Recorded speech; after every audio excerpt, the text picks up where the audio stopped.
Apa kabar? Wah, luar biasa ini ya. Selamat datang buat teman-teman ini dari mahasiswa dari berbagai kampus dan perguruan tinggi yang ada di Jawa ya. Ini kebetulan sayang sekali nih yang dari luar Jawa belum sempat hadir di sini.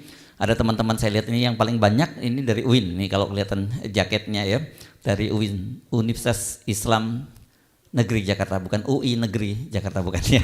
Ada teman-teman juga dari Poltek ya, Poltek Yupentek dari Tangerang, kemudian ada dari Poltek Bandung, dari ITB, dan juga yang di sini juga ada teman-teman dari UGM dan dari UGJ ya, dari UGJ ini di Cirebon, Gunung Jati ya, jangan UGD, jangan dibalik-balik seperti itu ya.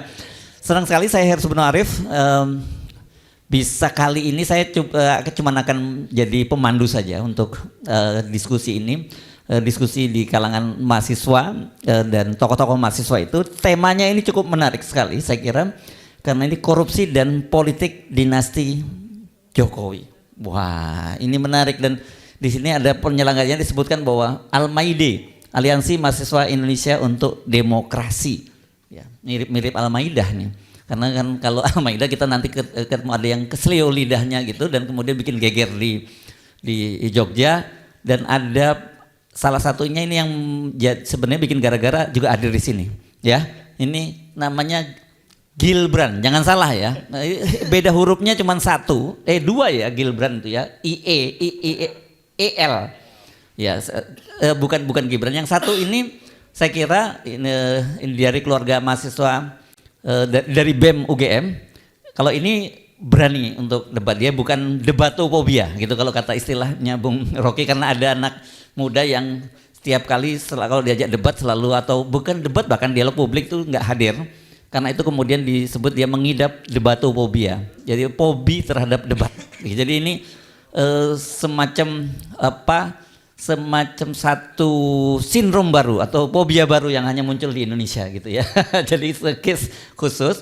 Dan terima kasih ada Kang Ubed di sebelah saya. Anda teman-teman kalau yang di gerakan mahasiswa saya kira kenal karena Kang Ubed ini dulu di salah satu tokoh di FKSMJ ya, Kang Ubed ya, tahun 98 ini.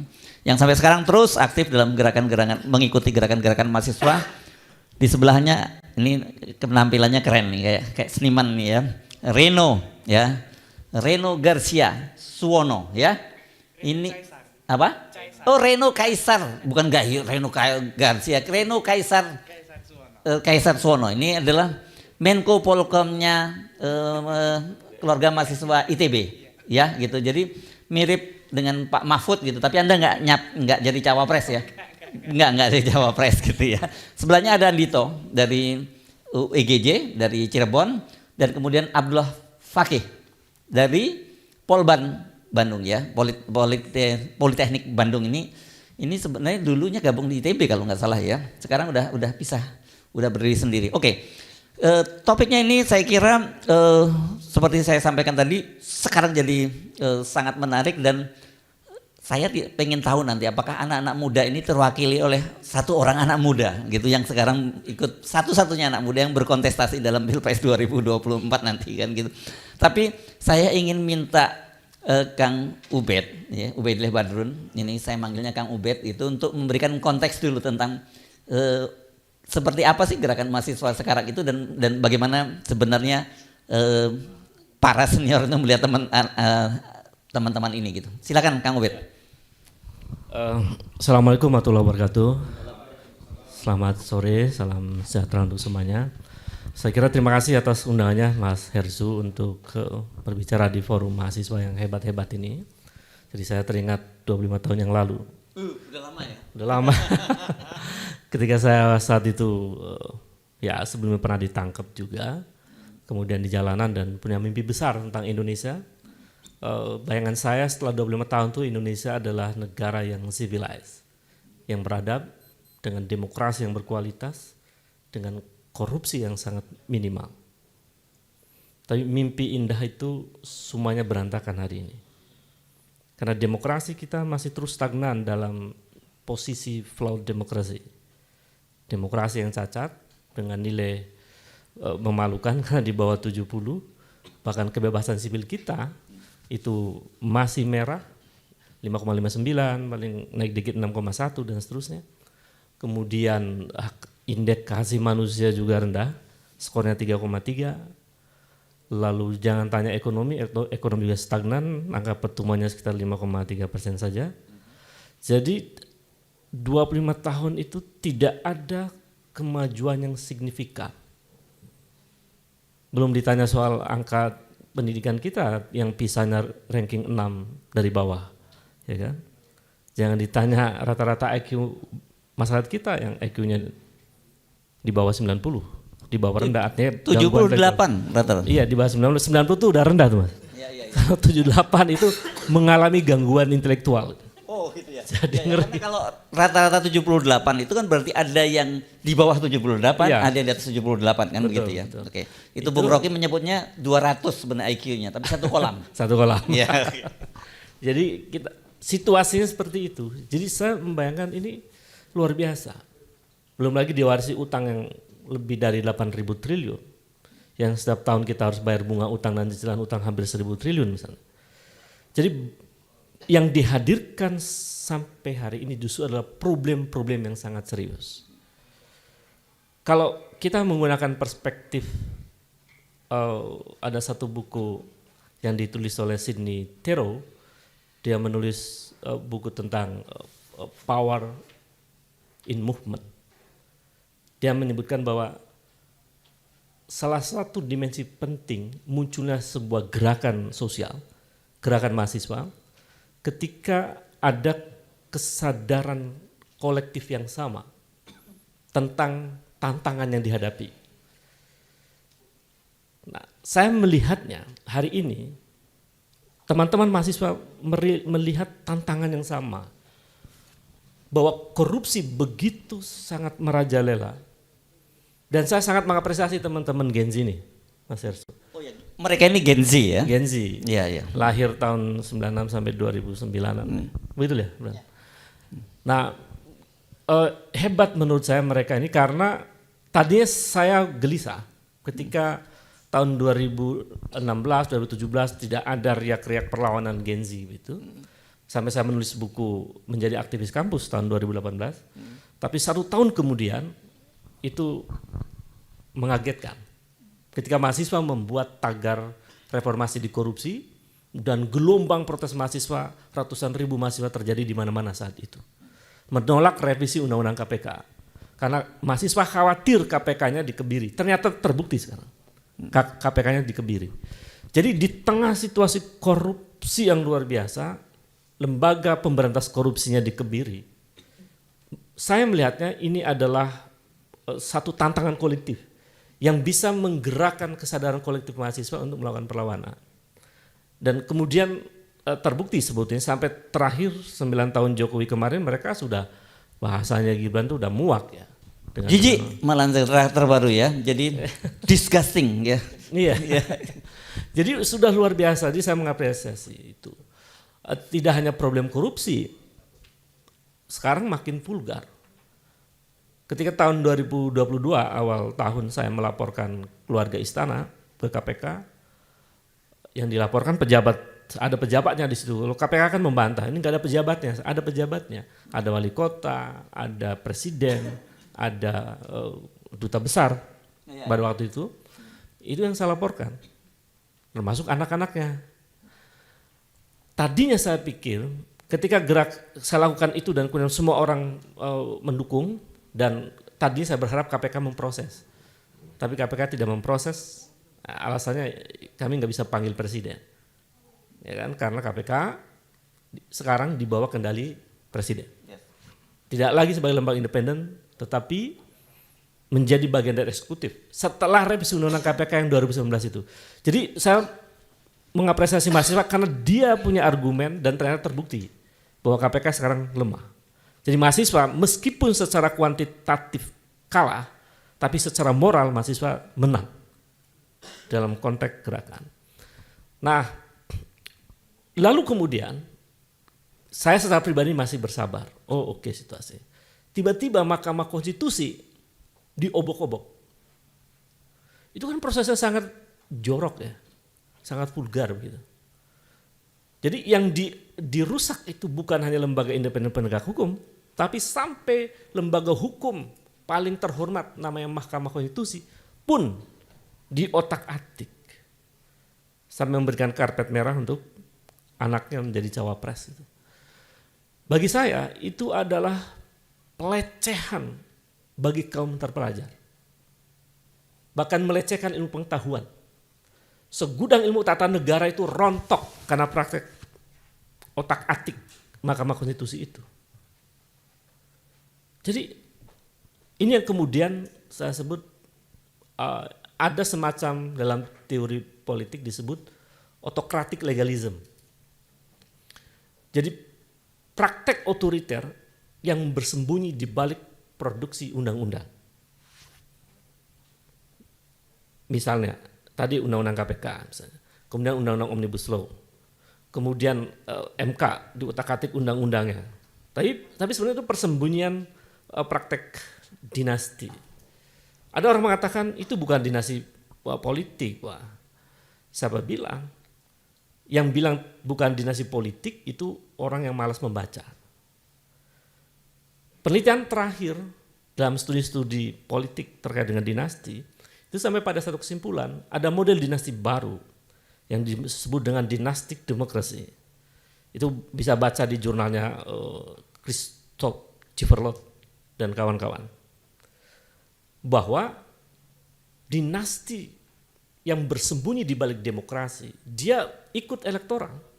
Tapi sebetulnya yang ikut adalah anaknya, yang ikut adalah istrinya, yang ikut adalah ponakannya. Terus terjadi. Dan puncaknya ketika sang presiden memberi karpet merah kepada anaknya. Itu puncak satu proses autocratic legalism yang terjadi di Indonesia sampai hari ini. Parahnya di Indonesia ini dinastinya lebih parah. Di Amerika tuh meskipun liberal begitu, Mas Hersu dan teman-teman mahasiswa, masih punya ada ruang etik di dalam politik itu. Di Amerika ada presiden namanya George Bush, ya kan? Lalu George Bush punya anak, George Bush Junior. Begitu kontestasi pilpres berikutnya, George Bush senior itu tidak mencalonkan anaknya untuk menjadi capres atau cawapres. Padahal peluangnya ada. Tapi kemudian presiden diganti oleh Bill Clinton 2 periode. Baru setelah 2 periode ada jeda berarti kan, ada jeda di situ, baru kemudian anaknya boleh nyalon. Kalau di negeri Wakanda ini masih jadi presiden anaknya ditarik-tarik menjadi cawapres. Jadi terlalu norak dan ya saya kira vulgar ya untuk mempertunjukkan satu praktek kekuasaan dinastik yang nggak malu-malu. Nah, lalu ada orang mengatakan itu kan representasi kaum muda. Cara-cara begitu itu cara orang-orang sudah sepuh. Bagaimana menjadi orang tapi ngakal-ngakalin undang-undang itu loh. Apa benar itu representasi anak muda dengan sebuah proses yang cacat secara moral? Yang bilang cacat moral berat itu kan bukan saya, tapi Profesor Jimli Asidiki melalui posisinya sebagai Ketua Majelis Kehormatan dari Mahkamah Konstitusi. Jadi saya melihat ini ada proses akumulasi yang kemudian oleh Tero bisa ditempatkan sebagai satu tantangan kolektif bahwa mahasiswa dihadapkan pada situasi buruk politik. Apakah kemudian mahasiswa mampu mengambil peran dalam situasi persoalan yang sedemikian rusak? Kalau Thomas Friedman menyebut mungkin ini adalah the messy state, negara amburadul gitu. Undang-undang diobok-obok, Mahkamah Konstitusi diobok-obok, KPK diobok-obok, semua. Lalu apakah anak-anak muda diam? Ini kan pertanyaan penting. Padahal dalam sejarah selalu anak muda mengambil peran. Nah, saya bersyukur ada kawan-kawan mahasiswa ini, ada Grilban, ada Reno, ada Adit, ada Abdillah dan Melki. Kabarnya mau datang tapi ternyata pesawatnya tidak sampai ke sini. Jadi ini bersyukur teman-teman Gen Z muncul tokoh-tokoh mahasiswa yang berani, ya, yang speak up mengatakan bahwa ya rezim ini sudah mengkhianati aspirasi rakyat. Nah, parahnya rezim ini mengabaikan aspirasi. Jadi luka kaum intelektual itu, kaum terpelajar itu terlalu dalam. Masih ingat 2019 ketika para ilmuwan datang ke istana untuk mengingatkan jangan membuat revisi Undang-Undang KPK. Bilangnya iya. Yang terjadi, revisi terus berjalan. Waktu Undang-Undang Omnibus Law, para ilmuwan juga mengatakan secara kolektif, jangan buat undang-undang yang semacam itu. Itu merugikan generasi Z. Gen Z ini dirugikan oleh Undang-Undang Omnibus Law. Karena dengan undang-undang itu, di dunia kerja semuanya model kontrak yang Anda tidak punya pesangon yang menjanjikan dan seterusnya. Ilmuwan sudah mengatakan jangan lakukan ini membunuh generasi. Tapi jalan terus dengan pasal yang berubah-ubah 800 lebih itu dan disahkan buru-buru. Kalau di Undang-Undang Minerba, justru masa depan anak-anak muda-muda ini digadaikan, ya. Itu luar biasa. Ya. Jadi sebetulnya autocratic legalism ini merampas hak-hak teman-teman muda, merampas hak Gen Z dalam menjalani hidup yang lebih sejahtera. Padahal kekayaan alam yang ada di Republik ini sebenarnya sudah cukup untuk membuat Gen Z itu menjadi generasi terbaik di masa depan. Saya melihatnya ini ada semacam perampasan sistemik sebetulnya melalui autocratic legalism itu. Nah ini menurut saya adalah ruang yang memungkinkan teman-teman generasi Z, mahasiswa, mengambil peran. Saya kira kita bebas ya, berdiskusi, berargumentasi. Cuma saya mau mengatakan dalam situasi yang ngaco ini, itu ada ruang kosong. Ada ruang kosong karena hampir tidak ada kepemimpinan anak muda dalam situasi yang kacau ini. Yang satu itu bukan pemimpin? Bukan ya kan. Oh, bukan. Gayanya sepuh ya kan. Oke. Misalnya kan, masa jadi ketua umum partai, caranya nggak sopan ya. Bilangnya sopan dan santuy, tapi ternyata nggak sopan itu. Saya cek tuh misalnya aturan partai itu di dalamnya kan. Anggaran dasar mereka saya periksa langsung hari itu juga. Ada di pasal 13, pasal 18. Ini anu ya, yang partai yang logonya mawar merah ya. Iya. Oke. Ya. Kita kasih inisialnya aja. Iya, memperjelas. Oke, gimana Jadi, tadi? Saya cek tuh pasal-pasal aturannya. Jadi syarat menjadi pengurus pusat partai itu di DPP ya adalah kader partai dan ikut kaderisasi pelatihan tingkat nasional yang diselenggarakan oleh DPP.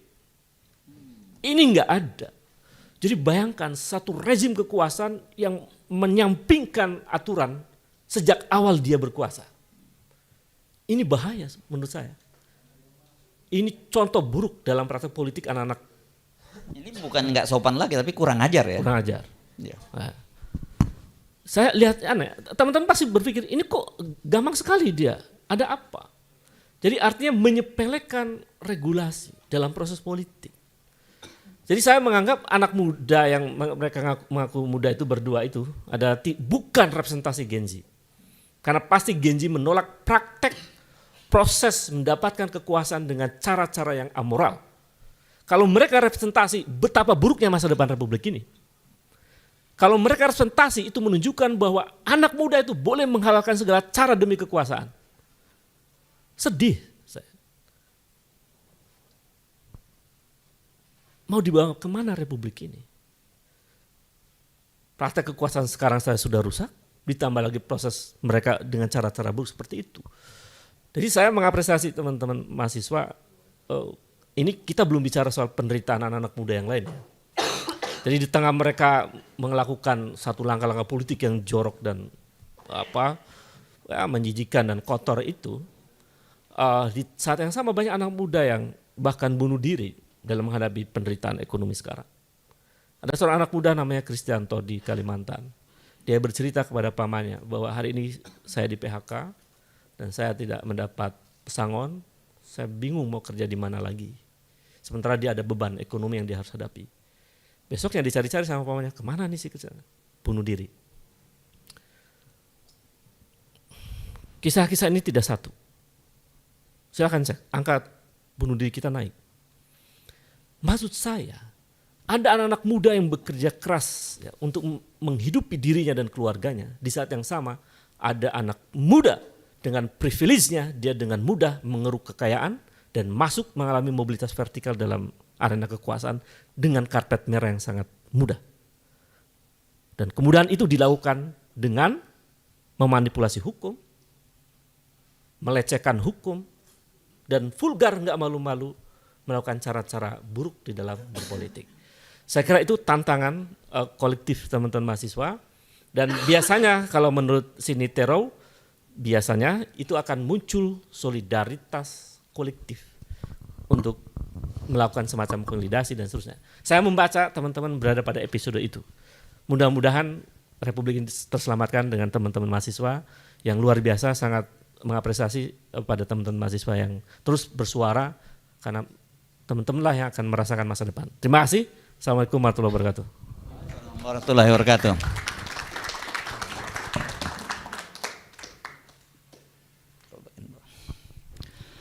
Oke, terima kasih Kang Ubed ya.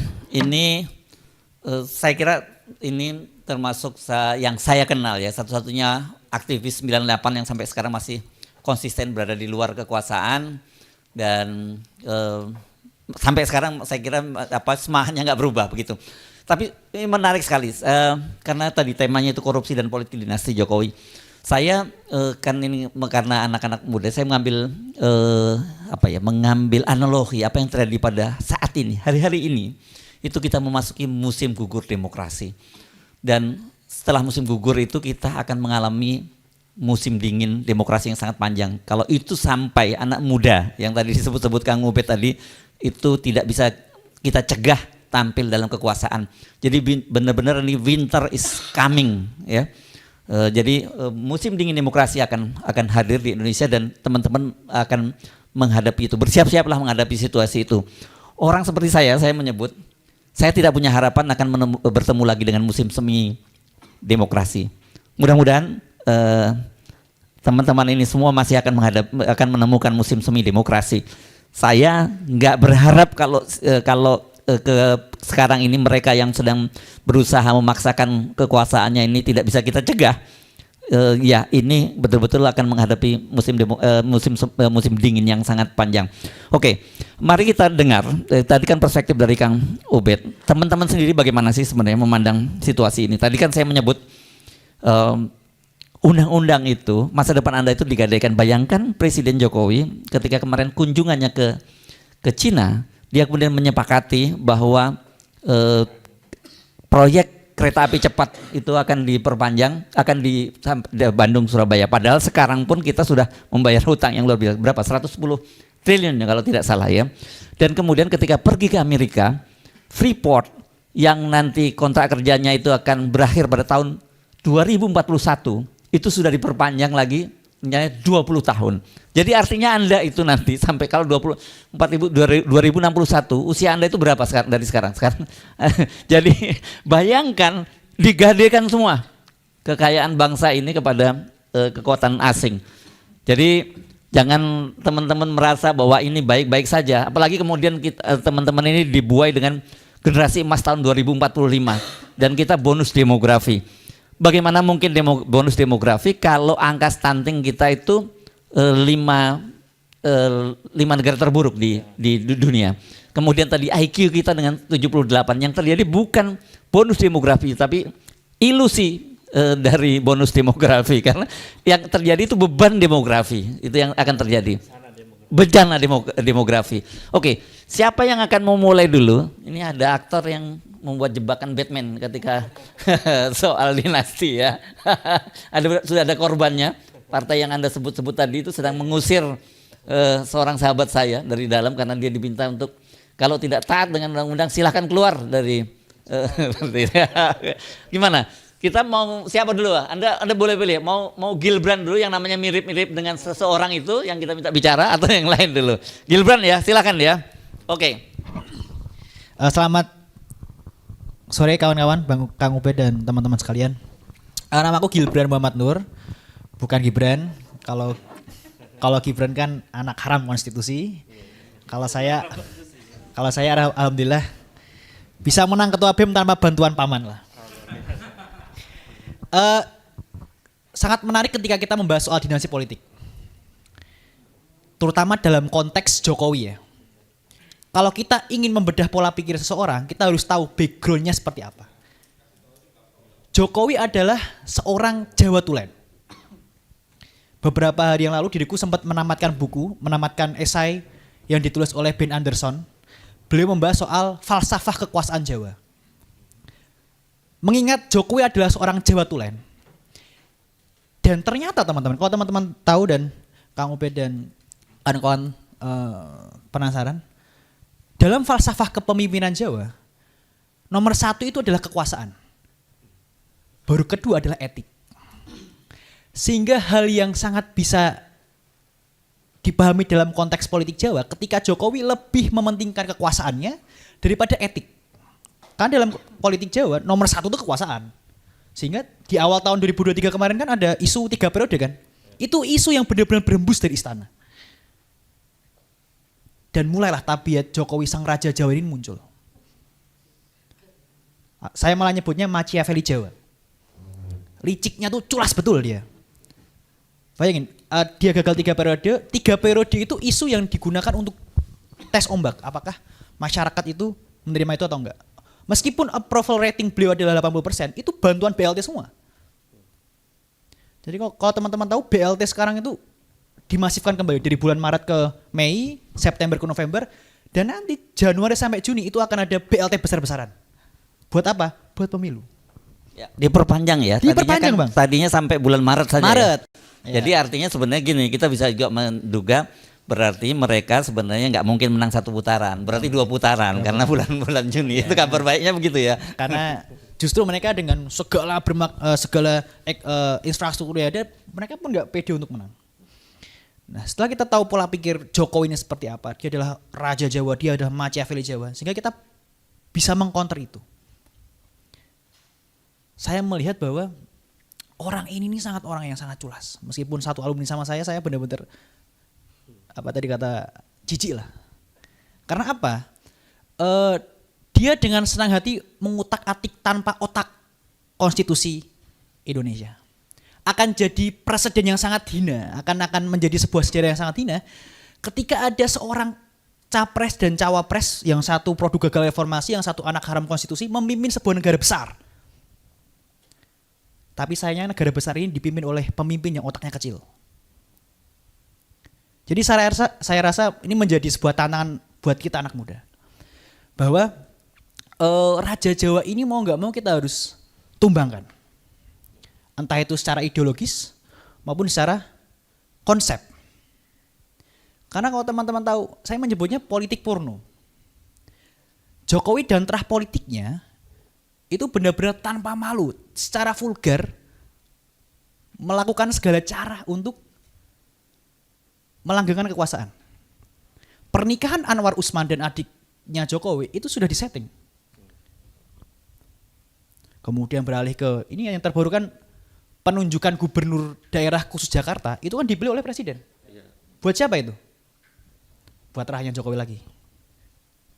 Nah ini menjadi tadi saya rasa ini menjadi momentum tepat buat kita. Kita bisa melihat secara gamblang, secara vulgar, secara telanjang ada musuh bersama di hadapan kita. Dan ini bukan seorang figur, ini adalah sistem, ini adalah tabiat, ini adalah otak, sifat. Bukan, saya tidak membenci Jokowi secara personal. Saya membenci Jokowi dan terah politiknya karena secara sistem dan politik, secara ideologis mereka merusak sistem demokrasi kita. Tidak ada alasan untuk kita untuk berdiam diri. Kalau boleh sedikit cerita, besok teman-teman BMKM UGM akan mengadakan sebuah diskusi. Dan di situ kita akan menobatkan Jokowi sebagai alumni paling menjijikan, paling memalukan dari UGM. Ya, karena saya rasa ini udah momentum paling tepat untuk menobatkan beliau sebagai alumni UGM paling memalukan sepanjang sejarah. Saya rasa di antara 7 presiden hanya beliau yang seculas dan seraja Jawa ini. Jadi monggo teman-teman, udah tidak ada alasan buat kita untuk takut. Karena kalau semisal kita berdiam diri dan terlena, ini bukan soal rezim yang terlalu kuat, tapi kita yang terlalu lemah. Jadi kalau teman-teman bicara, wah rezim ini terlalu kuat, menggunakan infrastruktur negara untuk mengintimidasi dan sebagainya. Tidak, bukan mereka yang kuat, tapi kita yang melemah. Kita udah melihat satu entitas musuh bersama teman-teman. Jadi saya rasa ruangan yang dingin ini bisa menjadi ruangan yang panas selepas agenda ini selesai. Kita bisa menebar api kemarahan di jalanan. Karena ini udah enggak orde baru bang, ini adalah orde paling baru. Lebih parah, intimidasinya itu intimidasi buzzer. Setelah kemarin saya mengkritik salah satu paslon itu DM saya full buzzer tuh. Full buzzer. Saya mengkritik salah satu pasangan calon kan balonnya besar tapi gagasannya kecil. Jadi ayo teman-teman, tidak ada lagi alasan untuk kita untuk diam. Ini warna kita kan beraneka ragam nih kan. Saya rasa ini menjadi wujud bahwa kita adalah entitas yang kuat dan berani untuk melawan kezaliman yang sangat hakiki ini. Begitu bang. Oke, luar biasa ini Gilbran ya. Ini namanya mirip dan juga daerah asalnya sama ini, sama-sama dari Solo juga ini ya, Gilbran. Ya. Oh, beda ya, itu jadi kawasan Solo Raya kan gitu ya. Saya kira begitu. Oke. Kita urut aja ini ya, berdasarkan baris. Silakan Reno, ini Reno Kaisar Suwono ini dari Menko Polhukam dari ITB. Ya, assalamualaikum warahmatullahi wabarakatuh. Perkenalkan semuanya, nama saya Reno, saya dari arsitektur ITB. Saya mahasiswa arsitektur di ITB. Kalau kita bicara tentang politik dinasti dan korupsi ya, sebenarnya sekarang kalau dilihat secara faktual cukup sederhana. Ya memang sudah secacat itu Anwar Usman seperti itu, korupsi bahkan ketua KPK ditangkap seperti itu, begitu. Bagi saya kalau jadi Jokowi itu saya harus reformasi total, semua KPK dan juga MK dan sebagainya. Anwar Usman seharusnya tidak ada di posisi itu, begitu kalau bicara secara faktual ya. Bagi saya itu memalukan sekali, cuman kepalanya dicopot tapi ternyata kan sistemnya ternyata yang salah. Satu lumbung ini semua sudah tikus semua, begitu. Nah, tapi kalau kita bicara sendiri tentang politik dinasti itu kan mirip-mirip sama politik identitas kalau saya lihat. Secara hukum orang bilang semua nggak ada yang salah kok. Apa ada hukum yang menyalahi begitu dan sebagainya mengatur? Nggak ada, nggak salah. Tapi sama seperti politik identitas, Anda memilih karena Anda oke dengan agama dan sebagainya, tidak salah. Tapi Anda satu langkah ke belakang menuju arah primordialisme, dan itu tidak bagus untuk demokrasi. Sama, politik dinasti juga seperti itu. Tidak ada yang salah, tetapi Anda satu langkah ke arah paternalisme begitu. Dan itu tidak baik begitu secara demokrasi, dalam konteks demokrasi ya. Dalam arti bahwa ke depan demokrasi itu harus diisi dengan gagasan dan ide dan visi. Bukan atas dasar Anda gimmick joget-joget, Anda kasih gantungan kunci, tapi terus ya Anda berdebat seperti itu, saya rasa itu bukan secara substansial begitu. Jadi bagi saya politik dinasti sekarang posisinya dengan seperti itu, ya saya rasa sangat tidak etis begitu di sini. Itu tentang politik dinasti. Nah, lalu sekarang saya rasa politik dinasti itu bagaimana sih? Kenapa kok indikasinya seperti itu? Ada politik dinasti dan sebagainya. Ya kalau Anda lihat sendiri, anaknya sendiri dimajukan jadi cawapres begitu. Anaknya sendiri terus tiba-tiba ada yang jadi wali kota, ada yang tiba-tiba jadi ketua umum parpol. Begitu. Padahal bagi saya, oke, variabel politik dinasti mungkin tidak disalahkan secara hukum. Tapi Anda bisa pakai variabel-variabel lainnya. Ada aturan, ada komponen-komponen negara yang harusnya bisa.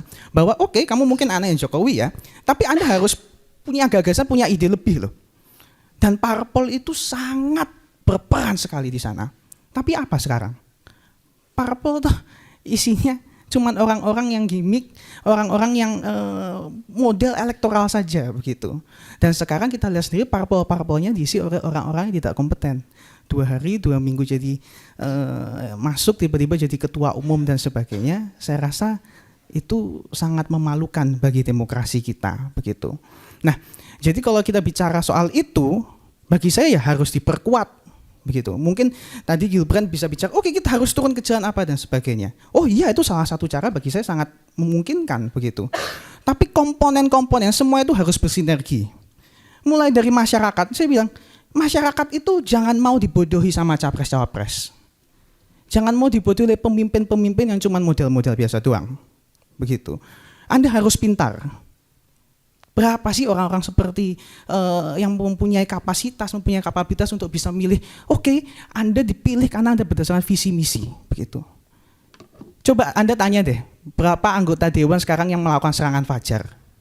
Berapa sih yang nggak melakukan serangan fajar? Mungkin bisa dihitung dengan jari. Makanya saya ajak juga, masyarakat itu harus juga berkontribusi dalam hal sekecil itu. Mungkin memang turun ke jalan jadi salah satu opsi, tapi semua harus bersinergi. Mulai dari masyarakat, mahasiswa, hukum, partai politik. Jadi bagi saya ini luar biasa. Oh, Jokowi itu kan terkenal orang Jawa, kita biasa kan kalau orang Jawa itu sungkanan. Tiba-tiba gimana, enak nggak jalannya Pak Jokowi? Enak, begitu kan, tiba-tiba dikasih ini dan sebagainya. Tapi saya kira semakin lama kok semakin frontal sekali, saya bilang begitu. Apakah ternyata kekuasaan se-addicted itukah, ternyata seracun itukah kekuasaan sampai buat orang seperti itu? Karena bagi saya tidak etis aja seorang anaknya sendiri begini dan sebagainya diangkat seperti itu. Apa sekarang gagasan visi misinya? Bagi saya kalau misalkan dia bukan seorang anak Jokowi, tidak akan mungkin dia sampai pada posisi itu. Bisa saya sekarang model seperti ini dengan mata sipit saya seperti ini, saya bisa maju di Cawapres? Tidak mungkin bisa. Itu faktual. Nah, seharusnya demokrasi diisi dengan ruang-ruang yang secara substansial ada, begitu. Dengan gagasan, ide, visi dan sebagainya. Dan parpol harus juga berperan. Dan bagi saya sekarang parpol tidak ada harganya. Semua parpol saya rasa sama saja sekarang. Tidak mampu menelaah pemimpin-pemimpin, kan dia prosesnya filtrasi. Dia fungsinya adalah memfiltrasi nih pemimpin-pemimpin. Mana sih dari semua pemimpin ini kita pilih beberapa supaya rakyat bisa memilih lebih enak. Oh ternyata ini begini, lebih dia punya gagasan ide visi misi dan sebagainya. Tapi di balik semuanya ternyata bukan ide misi dan sebagainya, melainkan ada uang, ada elektoral dan sebagainya. Jadi bagi saya demokrasi sekarang betul sangat cacat. Dan benar kata orang-orang penyair, kata orang begini, seperti dendam, demokrasi itu harus dibayar tuntas, begitu. Jadi teman-teman, maka dari itu, ayo kita semua saling bersinergi. Tidak harus hal besar, tapi hal kecil sudah bisa membantu, begitu. Terima kasih. Assalamualaikum warahmatullahi wabarakatuh. Terima kasih Reno. Jadi sinergi ini penting ya, antar ini semacam aliansi dari para mahasiswa ini ya. Kalau sendirian saya kira ya teriak-teriak itu seperti juga kita sekarang ini kan civil society itu terserak-serak begitu ya. Dan saya kira mahasiswa nggak boleh terserak-serak seperti civil society itu karena ya memang civil society sudah punya interest masing-masing. Tapi kalau mahasiswa ini kan interestnya saya kira sama ya. Oke, silakan Andito. Oke, baik, terima kasih. Selamat sore kawan-kawan sekalian. Perkenalkan, nama saya Andito Galih, saya dari UGJ Cirebon. Baik, mungkin langsung saja ke to the point pembahasan. Artinya gini, kalau kita bicara soal masalah dinasti politik dan secara eksplisit kepada Jokowi, sebenarnya kalau misalnya kita mau track lebih jauh ke belakang, itu sudah kerasa dari awal gitu tuh. Dari mulai menantunya itu si Bobi Nasution, kemudian dari anaknya itu menjadi wali kota Solo, dan sepupunya itu di ketua MK gitu tuh. Artinya instrumen-instrumen itu sebenarnya sudah disiapkan dari awal gitu loh. Cuma memang mungkin gongnya itu pada hari ini gitu. Jadi artinya kita sebagai mahasiswa ya mohon maaf, bahkan mungkin saya pribadi pun juga kurang aware dengan hal seperti itu. Apakah kalau dikatakan aware saja mungkin aware, tapi apakah ada tindak lebih lanjut? Mungkin belum sampai situ. Artinya instrumen-instrumen itu sudah dibangun dari awal oleh Pak Jokowi itu gitu loh. Nah kemudian mendekatilah kepada tahun pesta demokrasi, dan ini juga saya disclaimer juga, nanti tanggal 28 Desember akhir nanti dari UGJ yang mengadakan diskusi pemilu 2024 pesta demokrasi atau pesta oligarki. Oke, saya lanjutkan kawan. Artinya gini, artinya instrumen-instrumen itu memang sudah dibangun oleh Jokowi dari jauh-jauh hari sebelum mendekati pemilu 2024 gitu loh. Nah, kemudian kita harus bisa membedakan mana hukum, mana undang-undang gitu loh. Tadi disampaikan juga bahwasannya undang-undang ini memang benar secara aturan. Langkah-langkahnya ini memang benar secara aturan, tapi secara etik, secara moral seperti apa gitu loh. Hukum secara orientasinya, secara fundamental adalah menciptakan keadilan. Tapi kemudian hukum ini diimplementasikan, manifestasikan dalam undang-undang untuk melegalkan kekuasaan gitu loh. Jadi hukum ini yang dituangkan dalam undang-undang ini menjadi paradoks tersendiri gitu loh. Yang harusnya dia menciptakan keadilan untuk rakyat secara luas, tapi kemudian ketika dituangkan dalam undang-undang, eksekusi ya malah untuk melenggang kekuasaan gitu loh. Makanya saya sangat 100% sepakat betul jika banyak dari elemen-elemen kekuasaan, elemen-elemen yang pro dengan Jokowi mengatakan, oh itu boleh secara undang-undang, boleh secara aturan, legal itu, ya memang boleh Pak. Tapi secara nilai-nilai demokrasi, secara nilai etik, apakah tidak? Kan tidak gitu loh. Nah, masalahnya, persoalannya, bangsa Indonesia, rakyatnya itu, kalau boleh saya katakan 90% sudah terhegemoni dengan situasi politik hari ini gitu loh. Ada yang sudah pro ke sini, ada yang sudah pro ke sini, ada yang sudah pro ke sini. Jadi sangat sulit untuk menciptakan poros netral, poros lain untuk menciptakan kesadaran ini gitu loh. Tadi disampaikan oleh Mas Reno ya. Mas Reno artinya perlu gerakan-gerakan secara komprehensif, saling sinergi.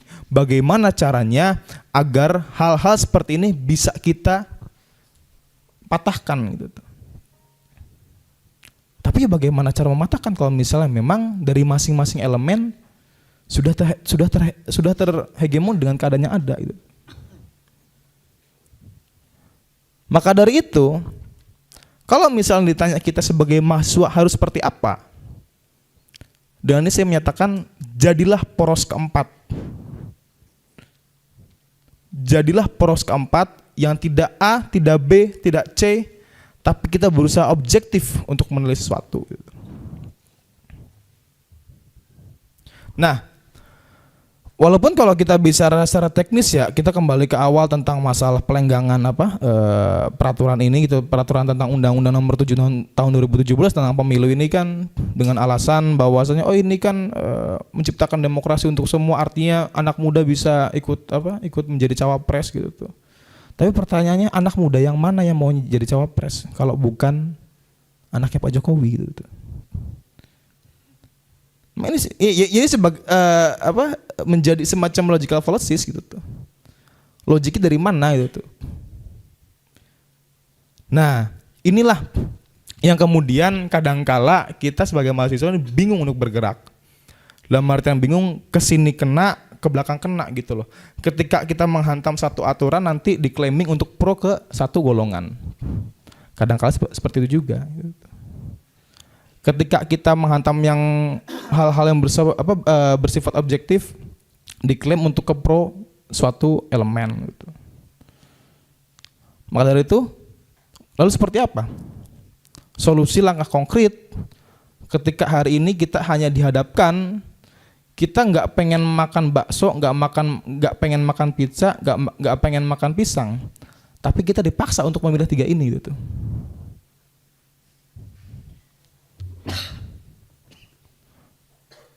Solusi adalah di tengah situasi karut marut seperti ini,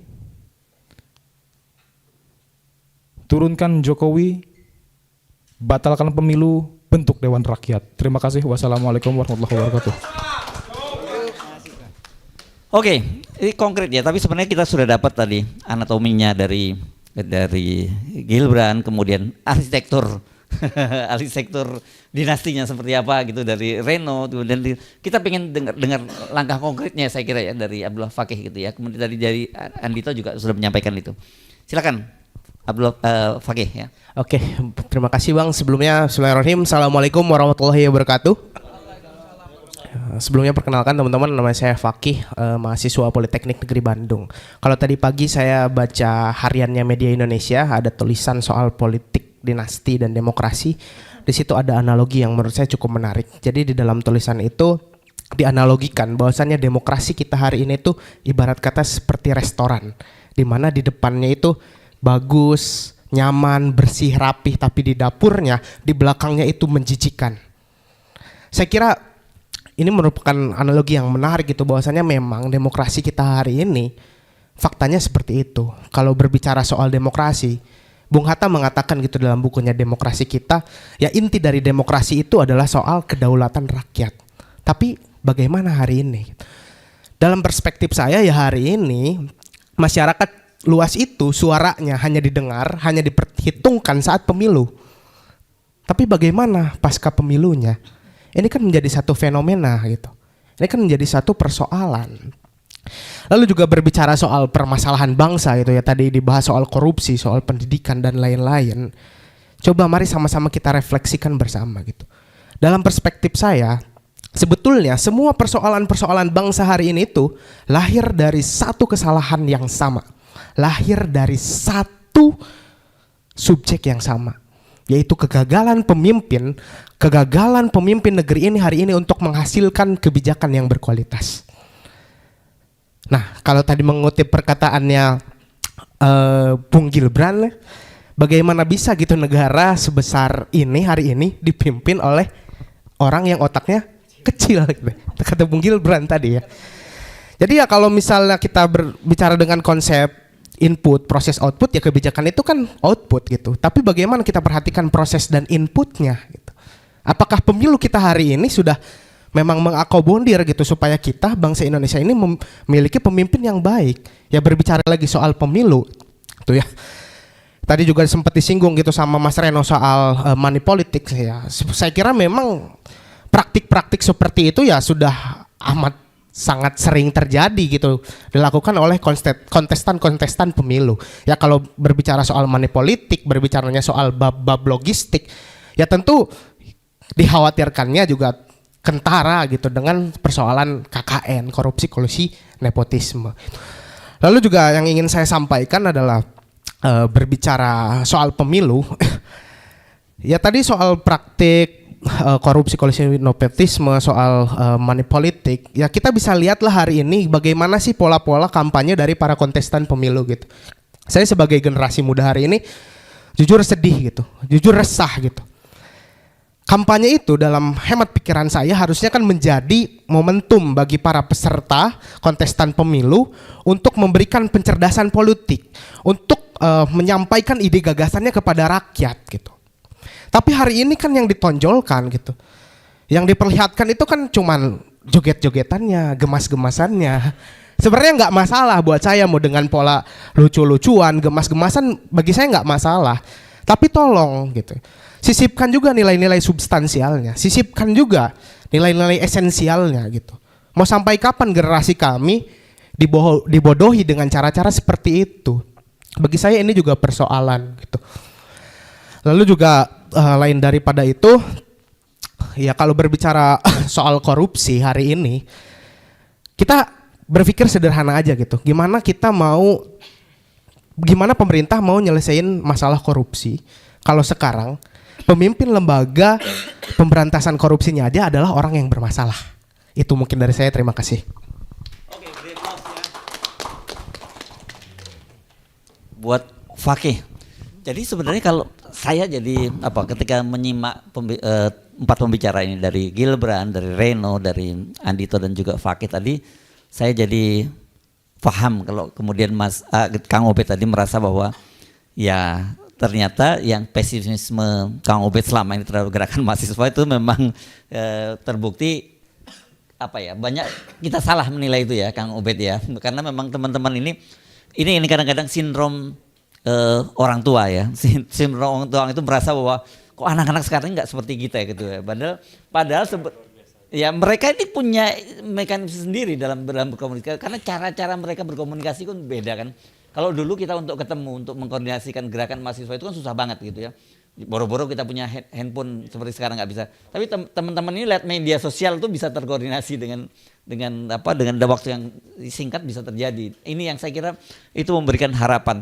Tetapi itu tadi yang pertanyaan buat saya ya sebelum ke teman-teman ya sebelum ke yang menyampaikan itu jadi konkretnya gitu ya teman-teman itu seperti apa yang inginkan? Karena kalau kita berharap pada katakanlah misalnya begini. Pilpres sekarang ini betul ada 3 kontestan, betul kan gitu ya.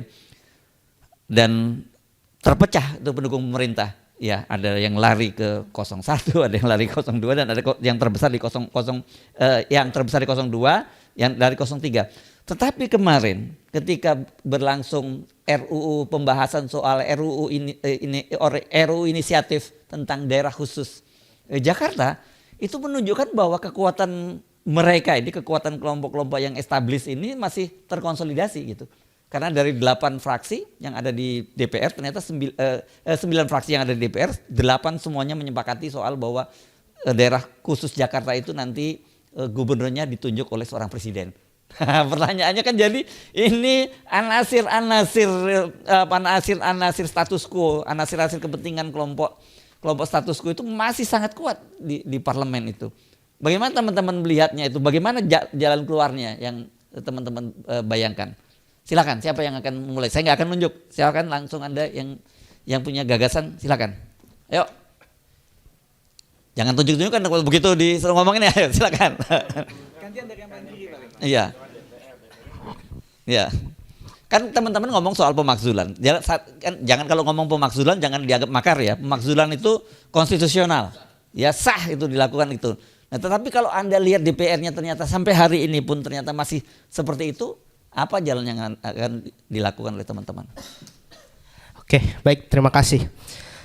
Sebenarnya begini, dalam perspektif saya, kalau dari secara historis saja, ya sebetulnya siapa sih yang membuat negara Indonesia? Yang membuat negara Indonesia itu kan bangsa Indonesia. Ada satu negara yang negara membentuk bangsa, tapi ada juga yang bangsa membentuk negara. Nah, kalau kita lihat di teks proklamasi atas nama bangsa Indonesia, itu artinya ya negara Indonesia ini dibuat oleh bangsa Indonesia. Lalu apa sih nilai-nilai yang ingin diwujudkan bangsa Indonesia untuk melalui negara Indonesia ini? Kan itu sudah jelas sebetulnya disampaikan di dalam pembukaan Undang-Undang Dasar dari mulai ketuhanan yang Maha Esa sampai keadilan sosial dan lain-lain. Nah, kenapa bangsa Indonesia membuat negara Indonesia? Ya karena untuk mewujudkan cita-cita bangsa Indonesia itu. Bagi saya konkret saja, kalau sekarang negara Indonesia sudah tidak bisa mengakomodir kepentingan bangsa Indonesia, ya sudah, selesai. Cukup, terima kasih. Yes, oke. Siapa yang menambahkan? Gilbert, silakan. Ini pertanyaan menjebak nih dari Bang Hersun ya. Enggak, saya nggak kayak kamu ke Ade deh. Itu bukan jebakan Batman Bang, tapi mengetes Ngetes kelas ya. sejarahnya Bang Ade. Iya. Ini pertanyaan yang saya rasa cukup menjadi keresahan saya juga. Karena gini, oh ternyata oposisi politik yang sekarang ini terlihat sangat kontradiktif. Ini kan ada 3 kubu kan. Kelihatannya mereka sangat berlomba-lomba menyampaikan visi misi, berlomba-lomba saling menegasikan satu sama lain, berlomba-lomba saling merangkul suara. Tapi pada kenyataannya mereka punya satu background yang sama. Yaitu apa? Oligarki. Oligarki kekuasaan yang didanai oleh para cukong. Lantas apa yang bisa kita lakukan? Apa konkretnya? Sebenarnya secara konstitusi, ini diriku sempat membaca beberapa naskah sejarah ya. Demokrasi sekarang ini di Indonesia ini sebenarnya adalah demokrasi yang sudah diotak-atik dan justru cukup problematik. Kalau nggak salah ya, dulu tuh di MPR ada perwakilan suku, ada perwakilan agama, dulu ada perwakilan dari berbagai macam unsur yang Utusan-utusan golongan ya. utusan-utusan golongan. Ya. Tidak semuanya dari partai. Kenapa diriku cukup skeptis dengan partai? Karena sekarang berkaca dari fenomena Jokowi, ada entitas yang lebih besar daripada partai, yaitu adalah figur. Contoh, Jokowi secara serta-merta bisa mengotak-atik apapun itu, konstitusi, parlemen dan sebagainya macam lainnya, karena dia punya ketokohan yang cukup kuat, alias dia disokong oleh banyak entitas. Pun dengan individu-individu lain, kayak misal sekarang kita lihat di Kaisang. Menjadinya Kaisang menjadi ketua umum partai PSI hanya dalam kurun waktu 2 hari, itu menunjukkan bahwa partai lebih kecil daripada individu. Dan itu adalah kegagalan demokrasi. Karena fungsi ideal partai adalah mencetak kader. Tapi pada praktiknya cukup kontradiktif. Jadi apa yang bisa kutawarkan atau saya tawarkan, ya kita harus kembali kepada konstitusi kita yang lebih awal. Legislatif itu tidak hanya sebatas dikuasai oleh partai-partai nir gagasan, nir ideologi. Coba teman-teman sebutkan dari ke-18 partai nasional, apakah mereka punya spektrum ideologi yang jelas? Tidak. Apalagi partai-partai tengah. Mereka nggak punya ideologi yang saklek.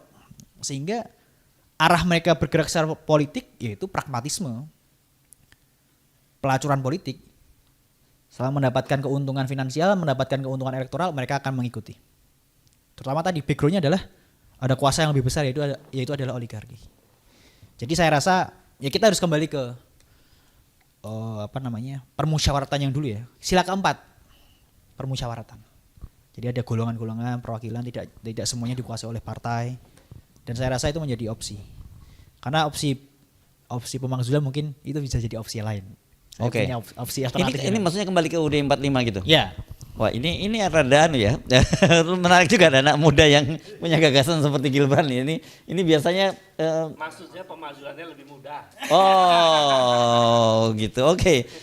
Siapa yang mau nambahkan? Reno mau nambahkan atau ya silakan. Iya. Kalau kita kan orang arsitek itu ada step by stepnya biasa kalau ini. Nah ini menarik ini. Ya. Tapi bagi saya begini, kalau misalkan nanti langsung spesifik tentang undang-undang itu dan sebagainya, kita harus ngapain dan bagaimana ya? Yang pasti kita harus ikutin dulu begitu. Anda benar tadi, demokrasi. Demokrasi Indonesia itu beda loh sama demokrasi yang lain. Muhammad Hatta sendiri yang bilang, kita itu spesialnya adalah tentang musyawarah dan mufakat. Begitu. Dan benar sekali apa yang dikatakan Gibran begitu. Dan mahasiswa di sini harusnya punya peran di sana. Loh, putusan-putusan yang keluar itu harus aspiratif loh. Kan ada kriteria-kriterianya. Bagaimana sih putusan-putusan keluaran produk-produk undang-undang yang bagus itu seperti apa kan? Aspiratif, publik harus tahu bahwa inti dari demokrasi adalah melibatkan publik. Partisipasi ya. Partisipasi publik. Pertama kali kalau ditanya apa ya kita harus ikut dong. Partisipasi dong. Gimana jalannya undang-undang ini dan sebagainya. Anda bisa mengkaji, loh kenapa kok bisa keluar seperti ini? Itu kan pertanyaan yang paling mendasar. Why? Kenapa kok bisa keluar seperti ini? Bagi saya itu salah. Karena kalau kita dari segi mahasiswa, kita nggak melihat ini intrik politiknya seperti ini, ada gerbong A, B, C, dan sebagainya. Kita cuma lihat apa? Kebenaran ilmiah. Bagi saya nggak benar, coret. Bagi saya benar, lanjutkan. Itu satu, begitu dan sebagainya. Nah, yang kedua, kita harus paham sendiri, Indonesia ini luar biasa netizennya. Wah, mulutnya luar biasa, tapi juga kadang negatif, kadang juga positif juga. Kalau tadi yang dikatakan Bung Fakih, kita ini di luar, wah cantik sekali makanannya, lobster dan sebagainya, tapi di belakang menjijikkan. Dengan kondisi seperti itu, netizen kita yang seperti itu, sebenarnya kita cukup satu, bersuara. Itu kalau misalkan tadi ditempuh lewat jalur yang legal tidak bisa, bagi saya aspiratif tidak oke, ya itu. Yang menjijikkan di belakang harus dikeluarkan. Nah, sekarang siapa yang berani bersuara pertanyaannya? Itu pertanyaan besarnya. Semuanya ini kita mahasiswa harus berani bersuara loh. Ini loh, yang jorok-jorok di belakang ini itu sekarang harus dikeluarkan dan publik harus tahu. Bagi saya publik cukup pintar untuk melihat itu dan dapat menilai itu secara objektif begitu. Itu yang kedua bagi saya. Dikeluarkan saja, it's okay. Nah, permasalahan lainnya apa? Wah, nanti kalau ditangkap dan apa dan sebagainya. Nah, itu maka kembali ke terakhir.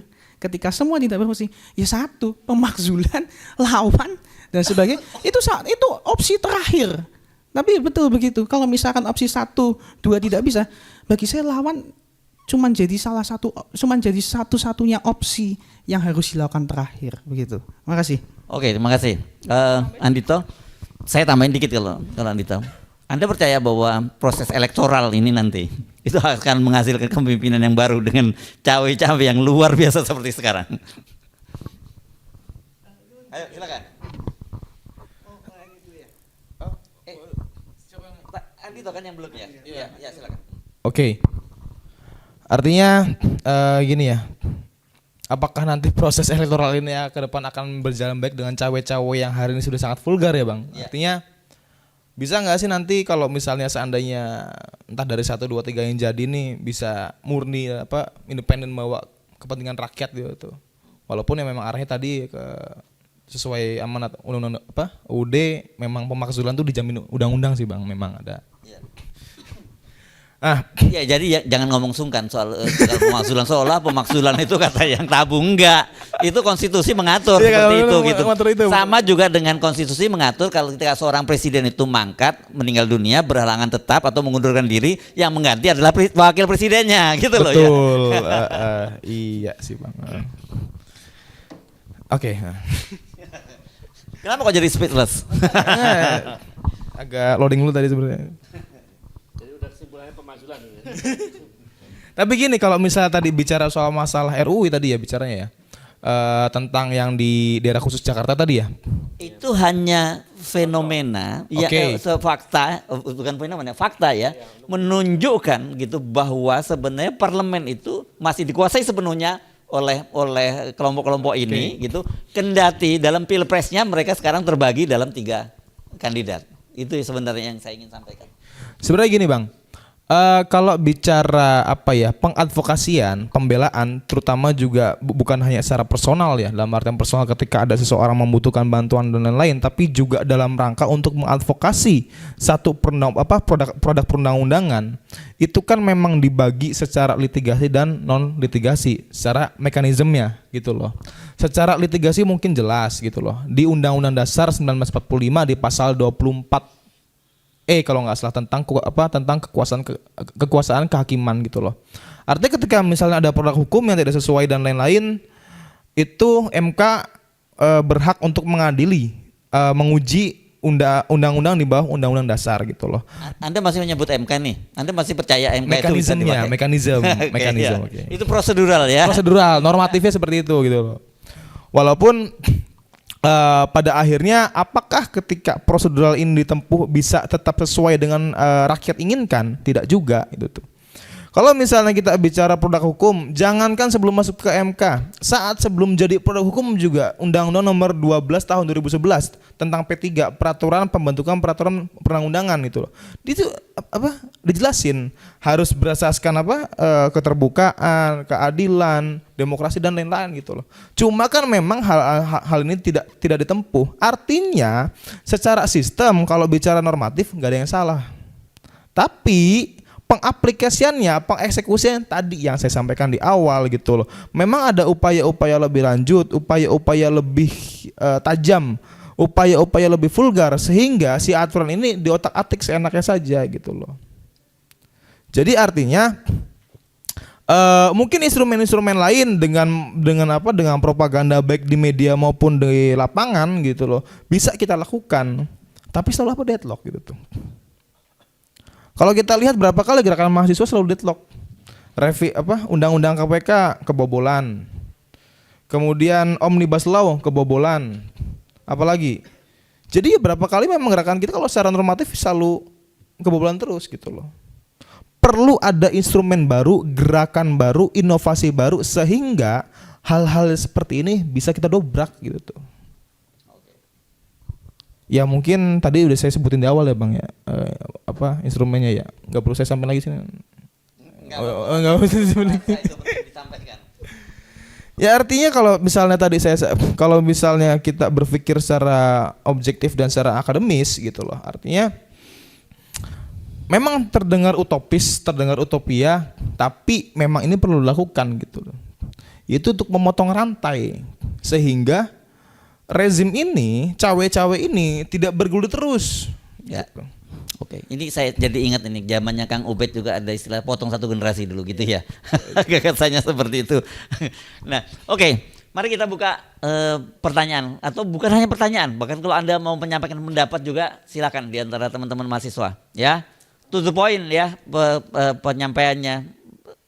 Silakan. Ada yang mau ngajukan? Ya. Tolong dibantu ini ya, mic-nya ya. Boleh nyalakan? Oh, mati ini. Ini aja.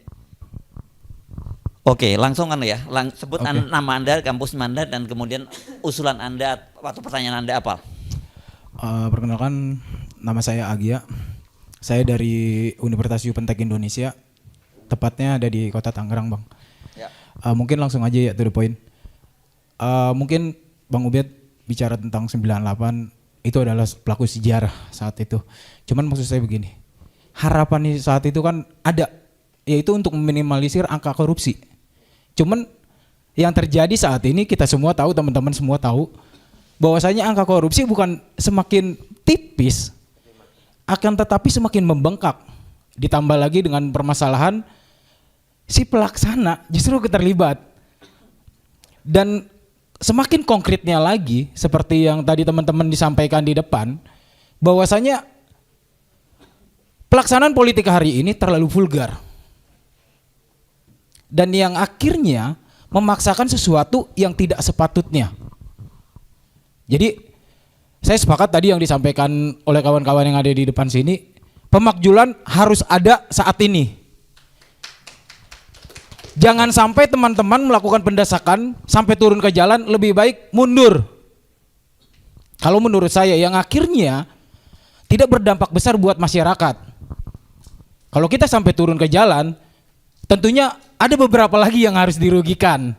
Ada lagi bahasanya tukang nyinyir yang netizen, kenapa sih lu harus demo? Cukup dengan media sosial. Itu konkretnya dalam sebuah pelaksanaan hampir rata-rata beberapa politisi kita menyampaikan seperti itu. Ngapain harus turun ke jalanan? Cukup dengan sampaikan di media sosial itu sudah bisa. Akan tetapi kita terjerat lagi dengan undang-undang ITE. Banyak permasalahan undang-undang ITE yang menyangkut beberapa teman-teman aktivis yang akhirnya dilakukan intimidasi yang secara konkret. Kemarin-marin baru terjadi. Nah, mungkin saya hanya ingin menyampaikan sesuatu dan berharap untuk teman-teman yang menonton nanti, saya berharap semuanya teman-teman mahasiswa khususnya sepakat dan kapan kita lakukan konsolidasi akbar untuk menentukan visi dan misi kita satu tujuan. Terima kasih. Oke, konkret. Silakan yang lain, ada? Ya, silakan. Oke. Yuk, ini mic-nya.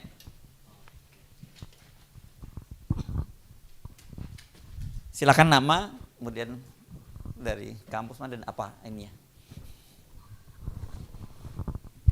Oke, sebelumnya perkenalkan nama saya Muhammad Sofyan Apis dari UIN Syarif Hidayatullah Jakarta. Di sini saya tadi menyimak beberapa poin ya, sempat disinggung tentang politik dengan uang, politik dengan sembako gitu. Nah di sini yang perlu jadi PR untuk kita mahasiswa ini, atau mungkin di sini saya mewakili rakyat kelas bawah ya, alias ya sebut aja miskin lah ya. Nah di sini yang di depan ini berbicara untuk rakyat yang mana gitu. Karena ketika saya melakukan penelitian di daerah-daerah pemukiman yang bisa dibilang kumuh dan semacamnya, di Jakarta, di Lampung juga, itu di Jakarta terutama khususnya yang menjadi daerah langganan kampanye setiap partai, setiap caleg. Itu yang mereka katakan apa?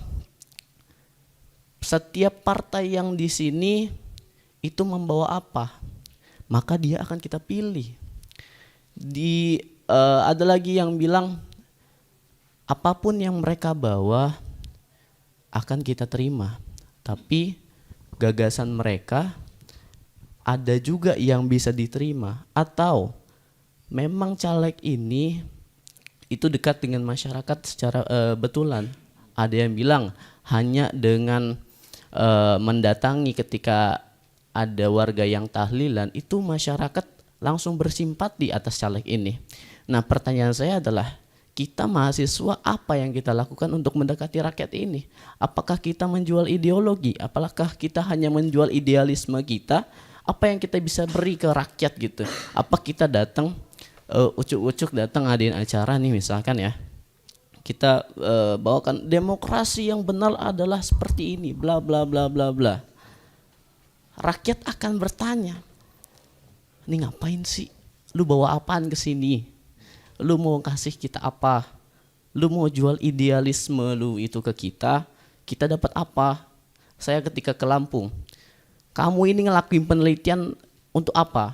Kamu kaya, kita ini tetap aja miskin. Bahasa orang Lampung itu keras sekali, saya digituin. Nah, artinya di sini ya tadi PR-nya, apa yang kita bisa beri betul-betul untuk rakyat gitu. Dan semisalkan memang harus kita beri sesuatu kepada masyarakat kelas bawah terutama, karena masyarakat kelas bawah ini banyak jumlahnya dibandingkan mahasiswa yang ada di Indonesia. Nah, jadi tadi pertama itu apa yang bisa kita beri untuk masyarakat gitu, bentuk nyatanya. Nah terus ya paling itu aja sih poin yang kontroversi. Pertanyaan konkret. Jadi sebenarnya masyarakat kita betul-betul pragmatis banget gitu ya. Jadi tadi itu ya sebenarnya yang sering disebut sebagai demokrasi wani piro. Itu ya saya kira yang tadi juga kita berbincangkan secara off air ya tentang bagaimana situasi bahwa teman-teman ini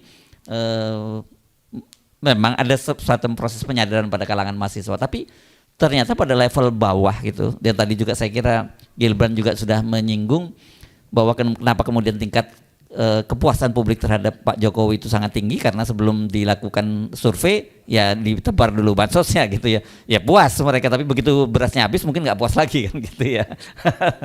Oke, siapa yang mau menjawab pertanyaan? Ya silakan Gilbran.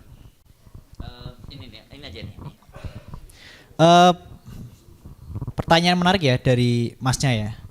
Pertama gini, saya sangat sepakat ketika kita perlu mengubah paradigma bahwa mahasiswa itu bukanlah sang Mesias. Mahasiswa bukanlah juru selamat.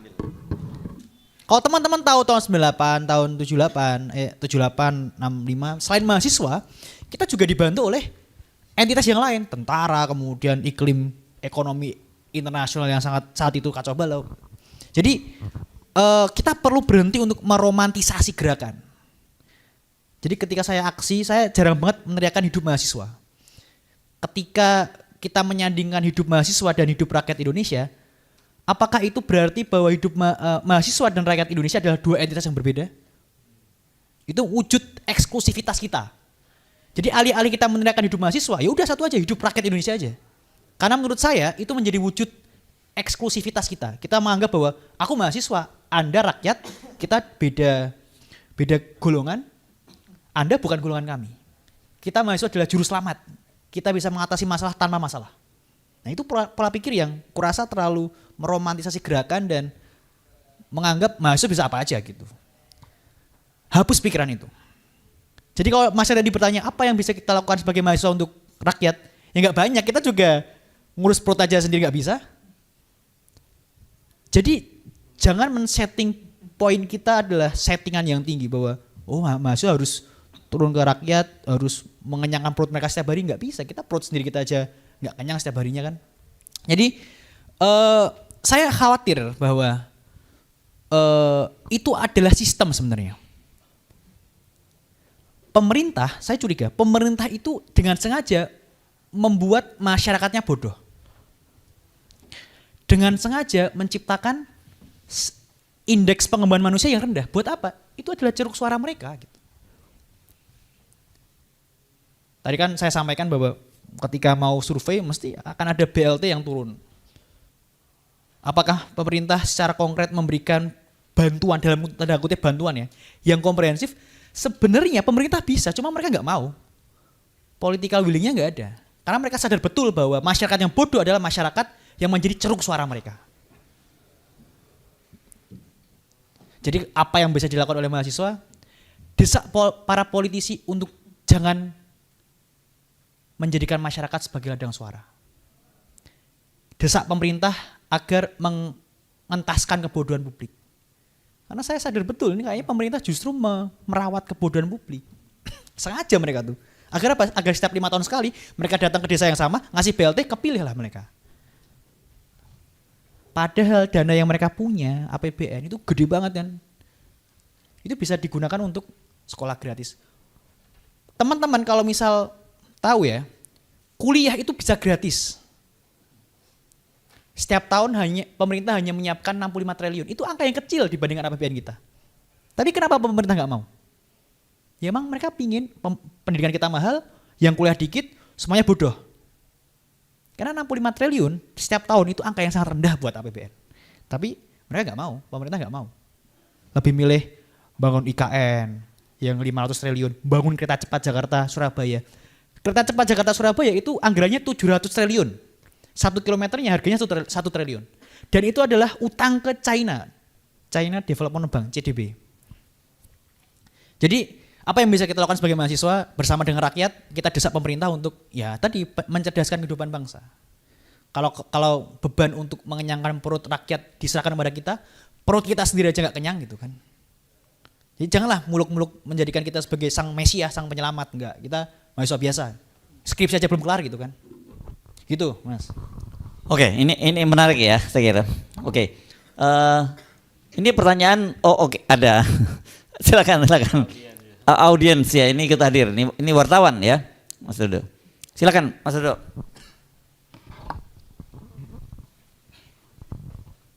Ini wartawan atau politisi? Makasih, Mas Serju.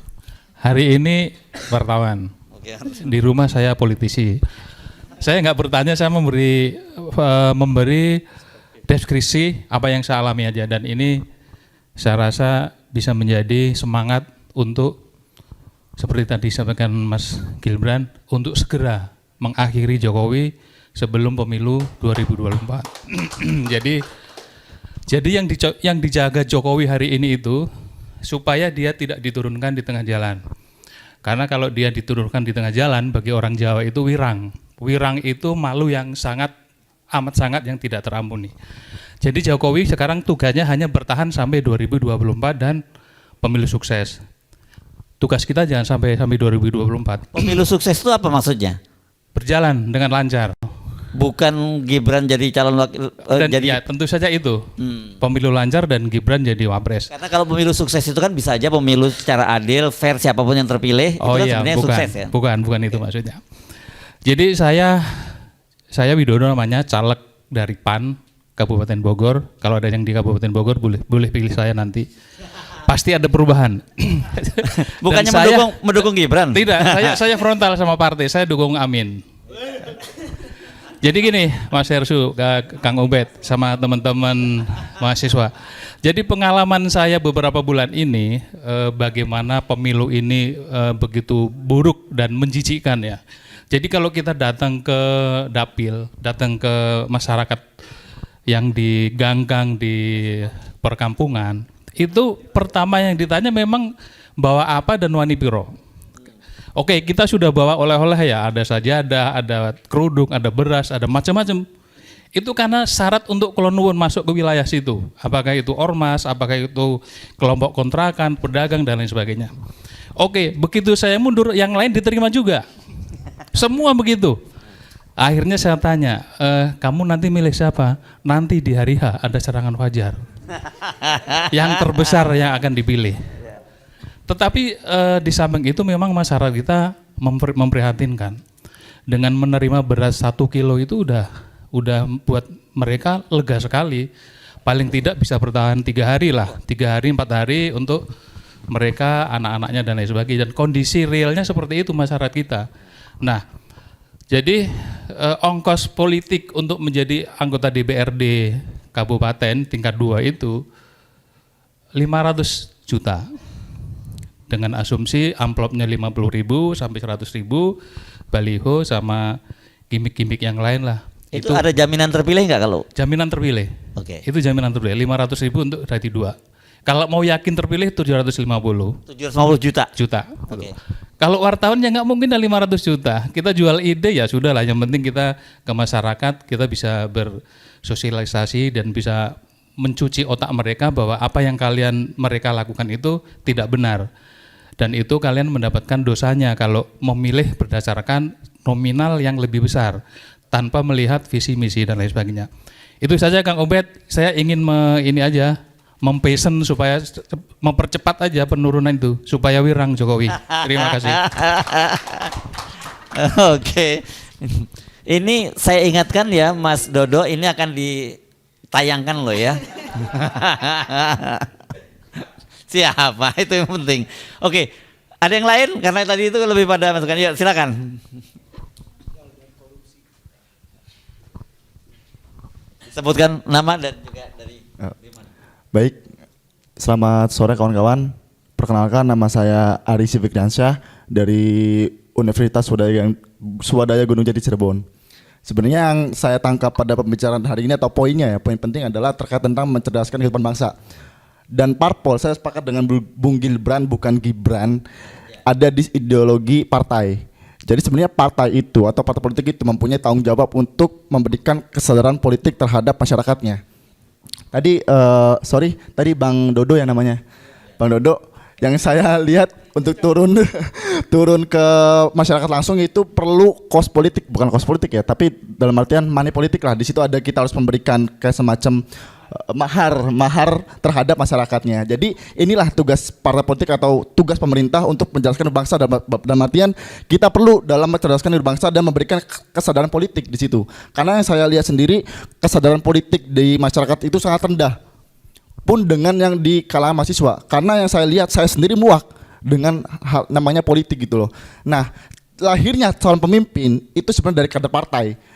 Toh partai sendiri tidak pernah ada yang namanya dia menjunjung tinggi ideologinya, tapi partai itu memberikan pemikiran bahwasanya lu punya duit, lu bisa jadi penguasa, atau artinya lu bisa jadi pemimpin atau bisa misalkan jadi caleg gitu loh. Nah, di sini kita bisa tangkap poinnya bahwasanya saya muak dengan kampanye benar yang dikatakan sama abang tadi, dengan kampanye dia membagikan, dulu kan ada bapaknya membagikan sepeda, sekarang bagi anaknya bagi-bagi baju kan. Bagi susu. Iya. Atau asam sulfat gitu kan. Susunya tinggi gula dan rendah gizi. Nah, ya. Terus saya juga muak dengan para caleg ataupun capres atau cawapres dengan berkampanye menggunakan konser-konser musik ataupun memang acara-acara rakyat gitu loh. Yang saya butuhkan untuk para calon pemimpin adalah kita butuh mereka untuk menyebarkan visi, misi dan gagasannya. Sehingga kita tuh punya alasan untuk memilih dia sebagai pemimpin gitu loh. Makanya poin pada hari ini adalah yang pertama, bubarkan partai politik yang memang tidak mempunyai ideologi. Yang kedua, turunkan Jokowi dengan segala problematikanya. Kenapa saya bubarkan partai politik? Karena muara dari semua permasalahannya Indonesia, contoh korupsi, itu ada di partai politik.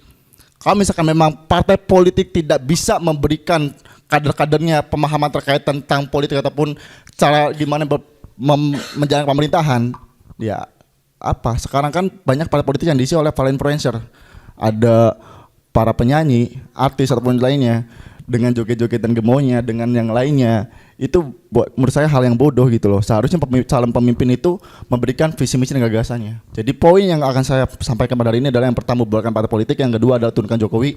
Dan saya menunggu undangan dari kawan-kawan terkait tentang konsolidasi akbar. Hanya di satu kata, lawan. Terima kasih.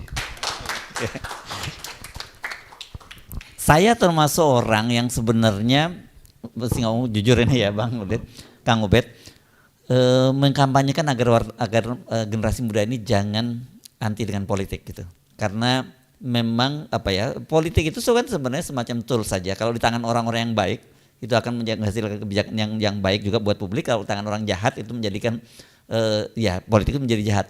Tapi memang realitanya yang ada hari ini, saya mesti ngomongin jujur, kebanyakan orang jahat yang ada di kekuasaan itu, di politik itu. Ini memang agak jadi dilematis gitu. Dan dengan cara begitu saya tadi mikir-mikir, ini jangan-jangan teman-teman mahasiswa ini lama-lama nanti jadinya malah jadi kelompok anarko gitu ya, karena memang tidak percaya dengan berbagai institusi yang ada. Coba Kang Ubed bantu saya untuk memahami soal ini. Nanti teman-teman juga bisa menambahkan ya. Kita bebas ya. Saya mulai dari sebuah pertanyaan. Apakah pemilu ini berjalan sesuai dengan aturan yang seharusnya dengan idealisme demokrasi. Ketika ketua pemilunya sejak awal ketua KPU sudah cacat moral. Yang menyebut cacat moral itu adalah DKPP, Dewan Kehormatan Penyelenggara Pemilu. Itu peringatan keras. Kalau sekali lagi melakukan pelanggaran, diberhentikan ketua KPU ini. Jadi penyelenggara pemilu sejak awal sudah cacat. Yang kedua, dalam pemilu itu ada wasit. Wasit pemilu, perkara pemilu itu akan diadili oleh Mahkamah Konstitusi. Problemnya sejak awal wasitnya cacat moral. Coba Anda bayangkan. Pelenggaranya cacat moral, wasitnya cacat moral. Dimulai dengan peristiwa putusan nomor 90 Mahkamah Konstitusi itu. Yang memberi karpet merah dan seterusnya. Lalu yang bertanggung jawab secara umum pelanggaran pemilu itu adalah presiden. Presidennya sejak awal sebelum mulai tahapan pemilu sudah cacat karena sudah menyatakan ikut cawe-cawe dalam politik. Dan ini menjadi aktor utama dari seluruh drama politik yang kotor ini. Jadi nggak mungkin pemilu ini akan menghasilkan satu proses demokrasi yang berkualitas dan menghasilkan pemimpin yang ideal seperti yang dicita-citakan oleh generasi Z dan rakyat banyak. Itu nggak mungkin. Jadi kalau aktor utamanya masih bertengger dan ikut mengendalikan seluruh proses politik, maka sepanjang itu pula harapan kita tidak akan menjadi kenyataan. Maka sebetulnya kalau orang sakit itu terlalu berat, misalnya gula basah di kaki misalnya, maka solusinya adalah amputasi misalnya. Persoalan Republik ini terlalu kompleks dan sangat berat, sangat luar biasa. Korupsinya sudah extraordinary crime. Bahkan ketua KPK-nya bermasalah. Jadi Anda berharap pada apa dengan struktur kekuasaan yang semuanya amoral itu? DPR-nya cuek terhadap aspirasi publik. Mahasiswa dilecehkan. Mahasiswa datang ke DPR dicuekin. Mahasiswa datang ke istana dicuekin. Ini pemerintahan model apa? Nah, saya menangkap ini adalah satu realitas yang memungkinkan sebetulnya mahasiswa memilih jalan lebih tinggi levelnya untuk melakukan perlawanan. Bang, kami udah sering demonstrasi, lalu berhenti lagi. Saya kasih tahu, dalam studi-studi social movement menyebutkan bahwa sebuah gerakan sosial yang melakukan perlawanan terhadap rezim kekuasaan itu hanya mungkin dia menjatuhkan kekuasaan ketika gerakan ini memiliki soliditas yang kuat dan memiliki gagasan yang hebat dan gerakan sosial itu militan. Nah, saya membaca prasyarat itu dalam studi sosiologi politik ada sebagian terpenuhi oleh mahasiswa dengan soliditas yang kuat, dengan gagasan-gagasan yang hebat, tapi ada prasyarat militan yang masih belum manifest. Saya membayangkan kalau ada 10.000 mahasiswa dan tidak mau pulang, bahkan tidur di jalanan MPR, dan seluruh kamera harus menyorot di situ, sehingga aparat tidak akan berani untuk mengusir mahasiswa. Hanya militansi itu sebetulnya akan memperkuat apa yang menjadi agenda penting mahasiswa untuk menyelamatkan Republik ini. Jadi kalau mahasiswa mau minta kan sebenarnya dua cara nih ya. Kan Jokowi menjadi faktor utama dari kekacauan Republik ini. Solusinya pertama, dia mundur sendiri. Ya kan, lengser ke Prabon. Misalnya. Apa namanya bahasa Jawanya itu? Lengser ke Prabon. Itu bisa. Jadi kalau dia raja yang masih punya nurani, itu mundur. Dia sudah nggak layak memimpin Republik ini. Sebetulnya. Dia mundur. Tapi ini nggak ada malunya. Maka ya dimundurkan. Caranya gimana? Menaikkan tingkat militansi. Dan saya yakin kalau mahasiswa solid dan bergerak semuanya, dan nggak usah pulang, lapar sama-sama. Bila perlu kasih komando kepada kami, bahwa para profesor yang mengajarkan ilmu pengetahuan, kalian mengajarkan kami untuk menegakkan keadilan dan kebenaran, mengajarkan kami untuk objektivitas. Hari ini kami menuntut objektivitas kalian untuk bersama-sama mahasiswa. Jadi apa gunanya profesor kalau kemudian mereka bertengger di Menara Gading sementara derita rakyat di depan mata? Kan itu. Jadi teman-teman mahasiswa tidak sendiri. Ada dosen-dosen yang juga gelisah dan menginginkan agar bangsa ini, negara ini berjalan dipandu oleh ilmu pengetahuan. Bukan oleh kepentingan yang jorok seperti yang sekarang dipertontonkan. Jadi kami sih kepentingannya bagian negara dipandu oleh ilmu pengetahuan. Bukan oleh kepentingan jorok, bukan oleh apa saran-saran misalnya malah dukun gitu misalnya. Jadi saya kira itu, beri komando kepada kami. Kami nggak mau mengintervensi mahasiswa. Karena kan mahasiswa independen toh. Nanti kalau kami misalnya dosen, meskipun dosen kan sangat intelektual misalnya, moralis misalnya, tapi pasti ada tafsir politis kan. Nah, kami enggak, silakan mahasiswa yang memimpin. Bahwa ini adalah momentum teman-teman mahasiswa sekarang untuk mengatakan kepada dunia bahwa kami muak dengan praktek kotor demokrasi ini. Jadi kami siap di komando, Dirban. Dan kami dosen akan mungkin turun luar biasa. Ikut kita barisan. Jadi kalau teman-teman militan begitu sampai malam, dini hari langsung konferensi pers, kami memberi komando kepada seluruh kaum intelektual untuk bersama-sama kami. Saya akan datang. Saya akan datang. Jadi ya ini momentumnya, nggak ada waktu lain.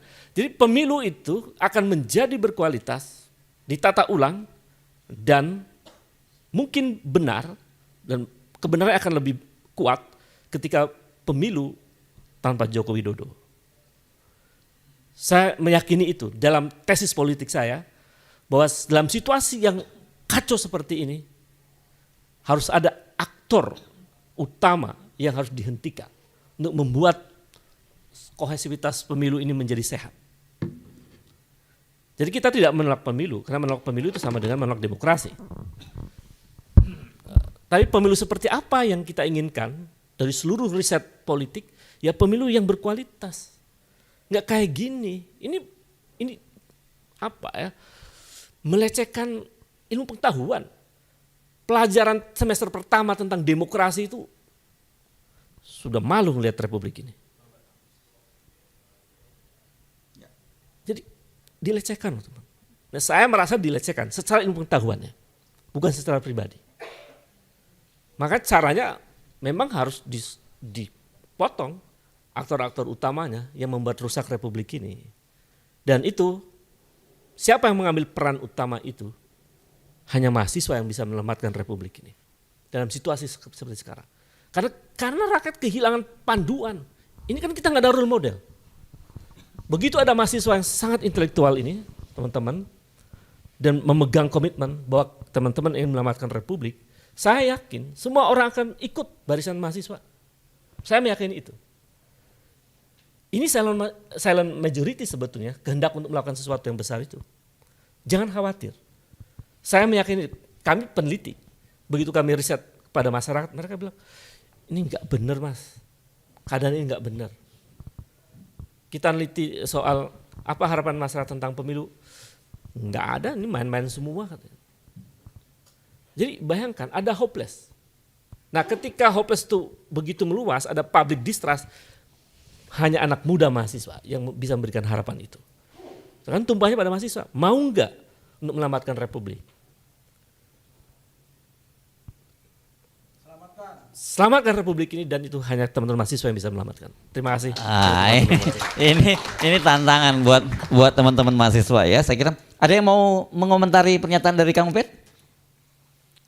Oke, kalau nggak ada yang mau ngomentarin, saya kira kita sudah sampai di penghujung ini. Oke ya, silakan. Nggak banyak juga boleh. Gitu. Sedikit, saya agak gatel gini. Saya kayaknya cukup nggak setuju dengan banyak orang hari ini. Kalau Kang Ubed tadi bilang hanya Jokowi yang diinginkan, padahal tadi sudah jelas permasalahannya adalah bukan hanya di Jokowi, tapi semua. Anda bilang ke MK Anda tidak percaya, ke DPR tidak percaya. Ya bagi saya betul tadi ada sebuah usulan bahwa satu generasi ini harus dipotong begitu. Percuma sama seperti ketua KPK sekarang, Firly Bahuri dicopot dan sebagainya, tapi bawah-bawahnya Dewan Pengawas toh siapa tahu begini dan sebagainya. Bagi saya penurunan Jokowi dan sebagainya, kok toh sudah jelas identifikasi masalahnya, itu bukan hanya di Jokowi saja. Itu satu, saya tidak setuju dengan Kang Ubed. Terus yang kedua, saya juga tidak setuju dengan Kang Dodo tadi. Ya, Kang Dodo betul ya? Iya, Mas Dodo. Kang Dodo tadi. Dengan Anda melakukan uang seperti itu dan sebagainya, ya mohon maaf, itu salah satu bentuk juga sebetulnya. Makanya saya bilang, semuanya harus bersinergi. Tidak bisa kita masuk juga begini dan sebagainya, tidak bisa salah satu, semua harus ini, dan salah satunya adalah menghentikan itu begitu. Maka yang ditanya adalah motifnya, apa sih, kenapa kalian mau jadi caleg, kenapa kalian mau ngeluarin begitu dan sebagainya. Kalau misalkan harus mengeluarkan duit segitu untuk ini, bagi saya itu tidak worth it begitu. Itu saya tidak setuju. Satu. Lalu dengan keadaan seperti itu, maka itu mempertanyakan idealisme kita. Itu kan tadi secara tidak langsung itu menjustifikasi bahwa ini wajar kok, kasih jilbab, kasih ini dan sebagainya wajar kok begitu. Itu tadi bersambung ke pertanyaan dia, kita bisa apa? Saya di sana cuman dibilang saya bisa apa? Kamu gini nih buat apa dan sebagainya. Ya jujur, mahasiswa ini cuman punya idealisme. Dan cuman itu yang bisa dipertahankan. Kalau tadi aku juga nggak setuju juga sama Gibran tadi. Wah banyak sekali saya nggak setuju nyari. Kalau misalkan kita tidak bisa menentukan standar tinggi dan sebagainya, maaf, mahasiswa itu standarnya memang tinggi. Idealisme itu doang loh yang saya punya. Saya mungkin nggak punya uang, saya mungkin nggak punya. Tapi saya cuma punya idealisme. Kalau itu dilakukan, kalau saya lakukan setiap hari saya dibahas seperti itu, saya akan tetap lakukan. Bahwa, loh iya, saya akan tetap edukasi Anda bahwa ini tidak benar kok. Tapi kalau misalkan itu ternyata akhirnya dikurangi substansinya, dikurangi poin-poinnya karena oh ya saya harus memenuhi perut saya sendiri dan sebagainya. Bagi saya idealisme mahasiswa idealisme mahasiswa menurut saya masih omong kosong. Dan untuk sampai ke poin yang dikatakan Kang Ubed, tidak mungkin terjadi kalau misalkan kita masih seperti itu. Jadi bagi saya itu, saya agak gatal saja, mohon maaf. Cuman saya cukup tidak setuju dengan banyak hal. Saya kira kita cukup perlu berani, kita harus bersuara. Begitu, terima kasih. Oke, yes. Ya, boleh dong. Boleh komentarin. Ini bagus Reno ini. Jadi maksud saya, inilah satu diskursus yang harus tumbuh di kalangan entitas akademik ilmuwan. Secara semiotik sebenarnya tafsirnya yang mungkin kurang lebih dalam dari Reno. Bahwa yang saya maksud Jokowi itu adalah rezim. Artinya Arman Usman ya Jokowi. Mereka pejabat yang koruptor ya Jokowi. Maksud saya representasi sebagai satu rezim kolektif itu ada di presiden. Karena dia intervensinya luar biasa di banyak area. Jadi kalau mau semuanya ditata ulang, itu yang saya maksud. Sebagai representasi rezim. Jadi nggak apa-apa. Bahwa memang persoalan kita terlalu sistemik rusaknya, ya proses sistemik itu yang harus kita lakukan. Momentumnya sekarang. Begitu kita kelewatan ini, kita makin menderita dalam jalan yang panjang. Ya, jadi yang saya sebut sebagai winter is coming ya, betul, long winter ini. Betul, long winter, betul. Ya. Jadi bonus demografi itu akan hanya sekedar mimpi. Kan sedih kalian. Harusnya tahun 2035, 39 itu adalah momentum teman-teman, Reno Gilban dan lain-lain, Fakih dan seterusnya. Untuk bisa menjalankan republik ini dengan baik. Dan jangan, saya kasih pelajaran berharga tahun 98. Jadi ketika 98 kita berhasil menjatuhkan rezim. Tapi kita gagal memandu agenda. Karena itu kami sekarang mengatakan bahwa silakan pandu mahasiswa. Kami mau melakukan ini dan kami ingin jika kalian berkuasa ini yang kami lakukan, yang harus kamu lakukan. Jadi yang mandu mahasiswa silakan. Karena kami menyesalnya di situ. Kenapa dulu kita nggak memandu bahwa kau jadi presiden harus begini, begini. Ini aspirasi kami yang mayoritas penduduk republik ini menjadi pemilih. Kan hampir 60%. Anak-anak muda. Jadi saya kira silakan teman-teman memandu itu. Dan silakan lakukan perubahan yang sehebat-hebatnya untuk kepentingan generasi masa depan republik ini. Saya kira itu ya. Jadi mahasiswa tidak usah berpikir bagaimana ngasih makan masyarakat gitu. Nggak usah. Rakyat sudah cerdas dan pemerintah sudah ngasih BLT. Ya kan? Gitu. Jadi mahasiswa itu tadi betul Reno, idealisme itu lebih mahal dari seluruhnya. Ya. Dan satu-satu kekayaan mahasiswa yang luar biasa adalah idealisme itu. Yes. Saya kira itu ya. Sehingga masyarakat itu ya dalam teori dan basis riset itu ya floating mass. Mereka masih mengambang. Kalau kebenaran yang dominan, dia akan ikut. Sekarang ini kan yang kacau kan keburukan yang mengendalikan politik. Dia makanya diam masyarakat. Tapi begitu arus ini berbalik, oh benar mahasiswa ini. Mereka akan ikut mahasiswa. Percaya itu. Itu studi-studi sosiologi politik menyebutkan itu. Anda mau belajar di Eropa, di Afrika, di Amerika Latin, termasuk di Asia Selatan. Polanya begitu semua masyarakat itu. Mereka akan ikut algoritma yang dominan. Jadi kalau situasinya berbalik, mereka juga akan ikut.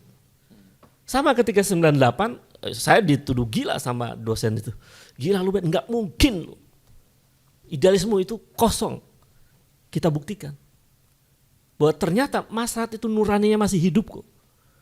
Ketika bicara keadilan, kemanusiaan, dan seterusnya. Itu mereka akan ada connect. Gitu. Ya. Dan ini momentumnya sekarang. Saya kira itu. Yes, oke.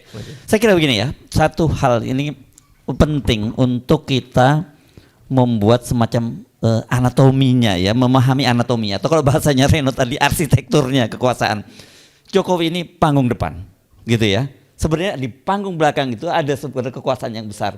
Saya selalu menyebutnya ini semacam matriuska politik. Itu matriuska itu boneka Rusia kan. Di dalam boneka Rusia itu ada boneka lagi, di dalamnya ada boneka lagi, dan di dalam boneka itu ada boneka lagi. Nah ini mesti anatominya mesti jelas. Siapa sesungguhnya yang boneka paling besar, yang representasi dari boneka-boneka itu semua. Nah, kalau teman-teman bisa mengidentifikasi ini, ya saya kira kita bisa langsung mendapatkan dengan jelas bahwa targetnya itu seperti apa gitu. Dan kita tahu memang kalau kemudian kita hari ini bicara soal Jokowi, saya sendiri juga tidak terlalu percaya bahwa orang seperti Jokowi itu kemudian sangat canggih seperti mengendalikan kekuasaan itu. Saya percaya bahwa ada kekuatan besar di belakang itu semua, dan saya kira itu teman-teman kita pahami. Tapi tidak salah juga kalau sekarang melihat bahwa representasi dari kekuatan besar tadi itu adalah Jokowi di panggung depan, dan itu diwujudkan dalam dinasti politiknya. Anda bisa membayangkan orang sekarang, ya mahasiswa sekarang tiap hari kita melihat namanya Gibran itu dihina oleh para netizen ya, tidak datang ke debat, nggak berani debat dan sebagainya. Sampai asam sulfat.